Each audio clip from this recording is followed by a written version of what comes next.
Hello guys, good morning. মোৰ অন্যটা ভিডিঅ'লৈ আপোনালোকক স্বাগতম জনালো। আজি বনাম মাছ আৰু ঔটেঙা দি কেনেকৈ বনাও আপোনালোকক বৰ সুন্দৰ এটা ৰেচিপি খাইও সোৱাদ লাগে। আপোনালোকক আজি মই দেখুৱাম কেনেকৈ বনাও ঔটেঙা দি মাছৰ জোল। এতিয়া তেল দি লৈছো ধুনীয়াকৈ মাছখিনি ফ্ৰাই কৰি মাছখিনিত মই দুটা বাটিত লৈ লৈছো। মাছখিনিত মই হালধি আৰু নিমখ ধুনীয়াকৈ সানি ললো। হালধি নিমখ সানি ললো। এতিয়া ফ্ৰাই কৰি লওঁ প্ৰথমতে। এতিয়া মাছকেইপিচ দি দিওঁ ধুনীয়াকৈ।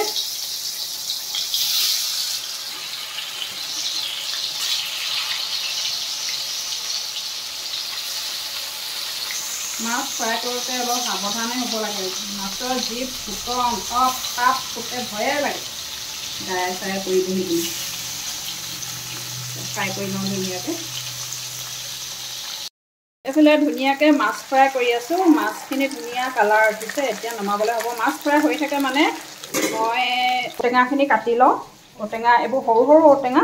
এতিয়া কোমলীয়া কোমলীয়া ঔটেঙা। ডাঙৰ ঔটেঙাতকৈ এনেকুৱা সৰু কোমলীয়া ঔটেঙা ভাজি খাবলৈ মাছৰ লগত বিৰাট ভাল লাগে। আপোনালোকে খাই চাবচোন, খাই পোৱা নাই যদি। আমাৰ বজাৰৰ পৰা কিনি আনিছিলে এনেকুৱা ঔটেঙা কেইটামান। দাইলতে দি খাই ভাল লাগে, মাছৰ লগতো ভাল লাগে। এতিয়া মই কাটি লওঁ ঔটেঙাকেইটা ধুনীয়াকৈ। এই যে কি ধুনীয়া হৈ আছে, কোমলীয়া যে একদম সৰু আৰু তাৰমানে। বেছি দিন এনেকুৱা কোমলীয়া ঔটেঙাবোৰ থৈ দিলে মানে ক'লা পৰি যায়। আমাৰ কালি আনিছে সেইকাৰণে ক'লা পৰি যোৱা নাই।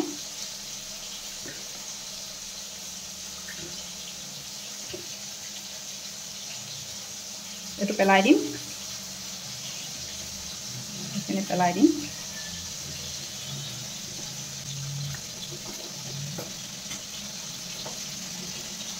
কটা হৈ গ'ল। এতিয়া ধুনীয়াকৈ ধুই লওঁ। এনেকৈ পাহি পাহিকৈ উলিয়াই ল'লোঁ ঔটেঙাখিনি। অলপ চফাকৈ ধুই ল'ব লাগে। আলু এটা লৈ লৈছোঁ। আলুটো কাটি লওঁ। আলু বেছি দিলে বেয়া লাগে, সেইটো কাৰণে আলু এটাই লৈছোঁ জোখৰ। দিবও পাৰে আপোনালোকে, ঔটেঙাও বনাব পাৰে মাছৰ লগত। আলু এটা দিলে ভাল লাগে মোক খাই, সেইকাৰণে মই আলু দিছোঁ। কাটি হৈ গ'ল। আৰু পিঁয়াজ এটা লাগিব, ডাঙৰ পিঁয়াজ হ'লে বেছি ভাল। এতিয়া পিঁয়াজটো মই দুভাগ কৰি থ'ম আৰু এভাগ কেনেকৈ দিওঁ আপোনালোকে চাই থাকক। মাছ ফ্ৰাই কৰি হৈ গ'ল। এতিয়া মাছখিনি নমাই দিওঁ।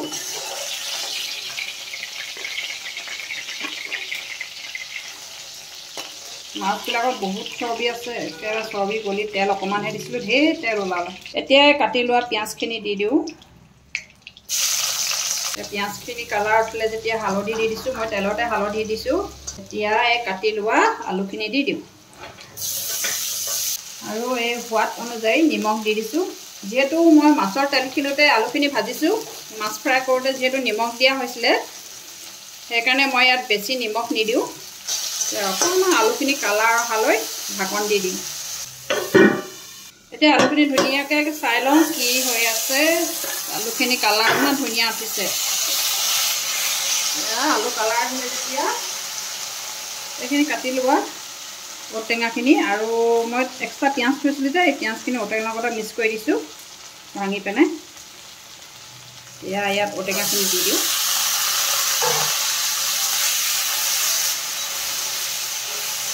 ইয়াত থকা মাছৰ মাথাটো সেইটো ইয়াত এতিয়া দি দিওঁ। তাৰপিছত ঢাকন লগাই দিওঁ। এতিয়া ঢাকনখন আঁতৰাই চাওঁ। ধুনীয়াকৈ সিজি আছে। মাছৰ মাথাটো কোমলি গ'ল। এনেকৈ মাছৰ মাথাটো যদি ওপৰত দি দিয়া হয় ইমান ধুনীয়াকৈ কোমলি যায়। এটা ভাঙিবলৈ ভাল হয়, পুটুককৈ ভাঙ খাই যায়, কোমল হৈ যায়। এতিয়া ইয়াত পানী দিলোঁ। আলু সিজিলে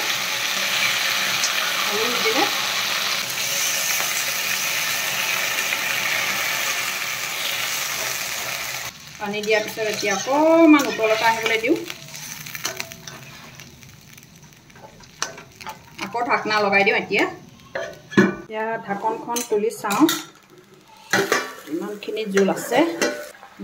ধুনীয়াকৈ সিজি ইয়াত কি কৰিম ফ্ৰাই কৰি থোৱা এই মাছখিনি এতিয়া দি দিওঁ এপিচ এপিচকৈ তাৰপিছত খাই চাব ইমানেই সোৱাদ হয় ইমানেই সোৱাদ মানে এবেলি খালে আৰু খাবলৈ মন যোৱা নিচিনা আৰু ইমানেই ভাল লাগে এইখিনি এনেই ফ্ৰাই খাম 3 পিচ দি দিছোঁ 3জনলৈ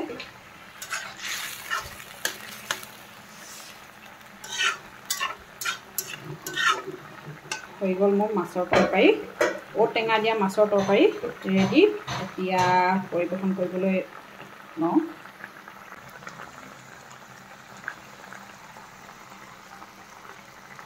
ভিডিঅ'টো চাই যদি ভাল লাগিলে লাইক কৰিব কমেণ্ট কৰিব আৰু ছাবস্ক্ৰাইব কৰিব পাৰিলে শ্বেয়াৰ কৰি দিব ভিডিঅ'টো আজিলৈ ইমানতে সামৰণি মাৰিছোঁ